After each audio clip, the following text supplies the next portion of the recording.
వాటికి కూడా సమస్య ఉందనే కదా 3 ఒకే రకమైన సాంకేతిక నైపుణ్యంతో కట్టారు. మేడిగడ్డ అయినా, అన్నారం అయినా, సుందిల్ అయినా. వాళ్ళు ఏంటంటే అతి తెలివితేటలతో మామ అల్లుడు ఏమనుకుంటారంటే ఒక ఆయన స్వాతిముత్యం అనుకుంటాడు, ఇంకొక ఆయన ఆనిముత్యం అనుకుంటాడు. మేడిగడ్డ నుంచి ఎత్తితే అన్నారంలో పోయాలి, అన్నారంలో ఎత్తితే సుందిలలో పోయాలి, అక్కడ నుంచి ఎత్తితే శ్రీపాదైలంపల్లికి పోయాలి. ఒకే రకమైన సాంకేతిక నైపుణ్యంతో కట్టారు. అన్నిటికీ దాంట్లో ఉన్న సమస్య ఒకే రకమైన సమస్య.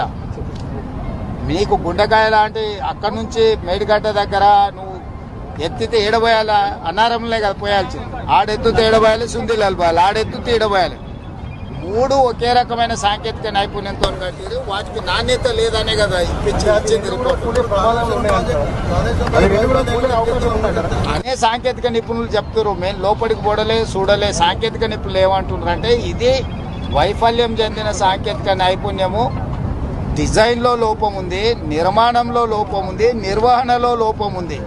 3 రకాల లోపాలు ఉన్న దాంట్లో హరీష్ రావు లేకపోతే తారక రామారావు కోరుకున్నాడని ఎత్తేదన్న పోసింది అనుకో, అది కూలింది అనుకో, గిన్నెల చాలా గ్రామాలే తుడిచిపెట్టుకపోతాయి. సో ఆల్రెడీ కమిషన్ రిపోర్ట్ ఇచ్చింది కదా, అసెంబ్లీలో చర్చ చేసి మీకు అన్ని వివరాలు అక్కడనే చెప్తాం.